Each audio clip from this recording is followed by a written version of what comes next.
ओम नमः शिवाय। आज हम रुद्र संहिता प्रथम खंड का अध्याय 16 शुरू करने जा रहे हैं।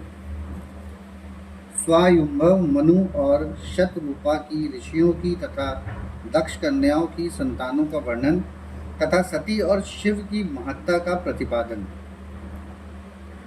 ब्रह्मा जी कहते हैं, नारद, तदंतर मैंने शब्द, तन्मंत्रा आदि सूक्ष्म भूतों को स्वयं ही पंचीकृत करके अर्थात उन पांचों का परस्पर समीकरण करके उनसे स्थूल आकाश, वायु, अग्नि, जल और पृथ्वी की सृष्टि की। पर्वतों, समुद्रों और वृक्षों आदि को उत्पन्न किया। कला से लेकर युग पर्यंत जो काल विभाग हैं उनकी रचना की। मुने, उत्पत्ति और विनाश वाले और भी बहुत से पदार्थों का मैंने निर्माण किया, परंतु इससे मुझे संतोष नहीं हुआ। तब सांब सदाशिव का ध्यान करके मैंने साधन परायण पुरुषों की सृष्टि करी। अपने दोनों नेत्रों से मरीचि को, हृदय से भृगु को, सिर से अंगीरा को, व्यान वायु से मुनि श्रेष्ठ पुलह को, उदान वायु से पुलस्त को, समान वायु से वशिष्ठ को, अपान से क्रतु को, दोनों कानों से अत्रि को, प्राणों से दक्ष को, गोद से तुमको, छाया से कदर्म मुनि को तथा संकल्प से समस्त साधनों के साधन धर्म को उत्पन्न किया। मुनि श्रेष्ठ, इस तरह इन उत्तम साधकों की सृष्टि करके महादेव जी की कृपा से मैंने अपने आप को कृतार्थ माना। तत्पश्चात संकल्प से उत्पन्न हुए धर्म मेरी आज्ञा से मानव रूप धारण करके साधकों की प्रेरणा से साधन में लग गए। इसके बाद मैंने अपने विभिन्न अंगों से देवता, असुर आदि के रूप में असंख्य पुत्रों की सृष्टि करके उन्हें भिन्न भिन्न शरीर प्रदान किए। मुने, तदंतर अंतर्यामी भगवान शंकर की प्रेरणा से अपने शरीर को दो भागों में विभक्त करके मैं दो रूप वाला हो गया। नारद, आधे शरीर से मैं स्त्री हो गया और आधे से पुरुष। उस पुरुष ने उस स्त्री के गर्भ से सर्वसाधारण समर्थ उत्तम जोड़ों को उत्पन्न किया।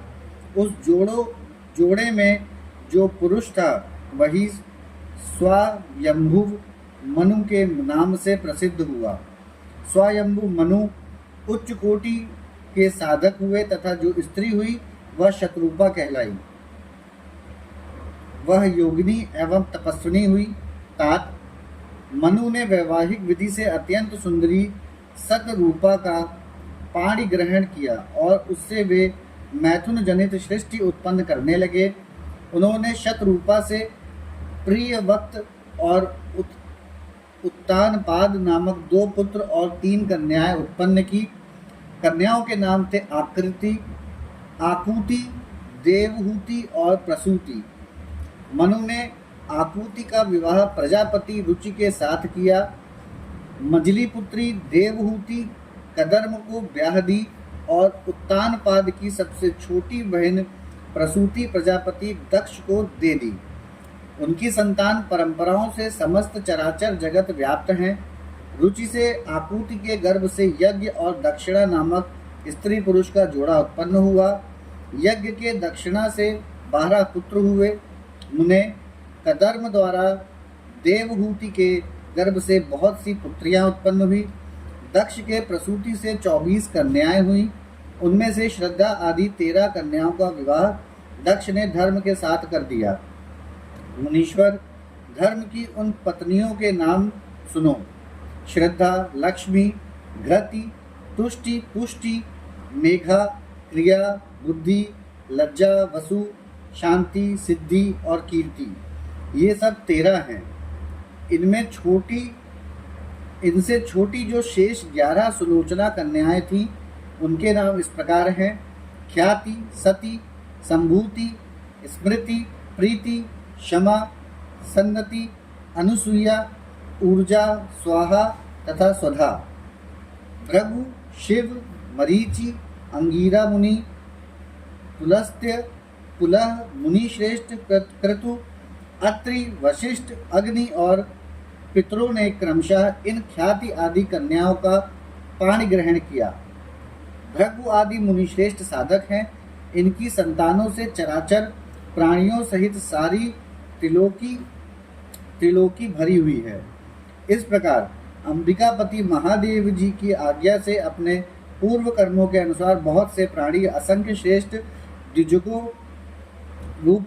द्विजों के रूप में उत्पन्न हुए। कल्प भेद से दक्ष के 60 कन्याएं बताई गई हैं। उनमें से 10 कन्याओं का विवाह उन्होंने धर्म के साथ किया। 27 कन्याएं चंद्रमा को ब्याह दी और विधि पूर्वक 13 कन्याओं के हाथ दक्ष ने कश्यप के हाथ में दे दिए। नारद, उन्होंने 4 कन्याएं श्रेष्ठ रूप वाले ताक्षर्य को ब्याह दी तथा भृगु, अंगीरा और कृशाश्वकों को 2-2 कन्याएं अर्पित की। उन स्त्रियों से उनके पतियों द्वारा बहुसंख्यक चराचर प्राणियों की उत्पत्ति हुई। मुनिश्रेष्ठ, दक्ष ने महात्मा कश्यप को जिन 13 कन्याओं का विधि पूर्वक दान दिया था, उनकी संतानों से सारी त्रिलोकी व्याप्त है। स्थावर और जंगम कोई भी सृष्टि ऐसी नहीं है जो कश्यप की संतानों से शून्य हो। देवता, ऋषि, दैत्य, वृक्ष, पक्षी, पर्वत तथा तृणलता आदि सभी कश्यप पत्नियों से पैदा हुए हैं। इस प्रकार दक्ष कन्याओं की संतानों से सारा चराचर जगत व्याप्त है।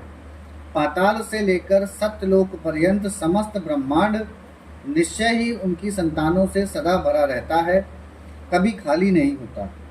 इस तरह भगवान शंकर की आज्ञा से ब्रह्मा जी ने भलीभांति सृष्टि की।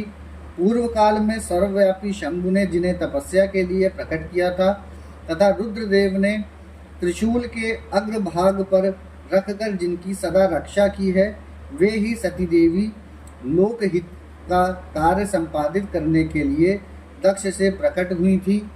उन्होंने भक्तों के उद्धार के लिए अनेक लीलाएं की। इस प्रकार देवी शिवा ही सती होकर भगवान शंकर से ब्याही गईं।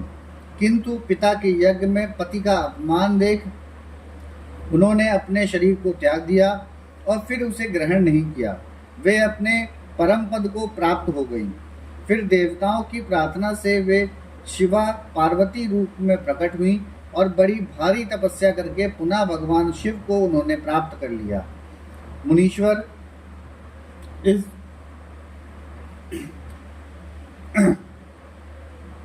इस जगत में उनके अनेक नाम प्रसिद्ध हुए। उनके कालिका, चंडिका, भद्रा, चामुंडा, विजया, जया, जयंती, भद्रकाली, दुर्गा, भगवती, कामाख्या, कामदा, अम्बा, मृडानी और सर्वमंगला आदि अनेक नाम हैं जो भोग और मोक्ष देने वाले हैं। ये सभी नाम उनके गुण और कर्मों के अनुसार हैं। मुनि श्रेष्ठ नारद, इस प्रकार मैंने सृष्टि कर्म का तुमसे वर्णन किया है। ब्रह्मांड का यह सारा भाग भगवान शिव की आज्ञा से मेरा द्वारा रचा गया है। भगवान शिव को परब्रह्म परमात्मा कहा गया है। मैं विष्णु तथा रुद्र ये तीनों देवता गुण भेद से उन्हीं के रूप बतलाए गए हैं। वे मनोरम शिवलोक में शिवा के साथ स्वच्छंद विहार करते हैं। भगवान शिव स्वतंत्र परमात्मा है, निर्गुण और सगुण भी वे ही हैं। यहाँ पे हमारा अध्याय 16 समाप्त होता है। ओम नमः शिवाय।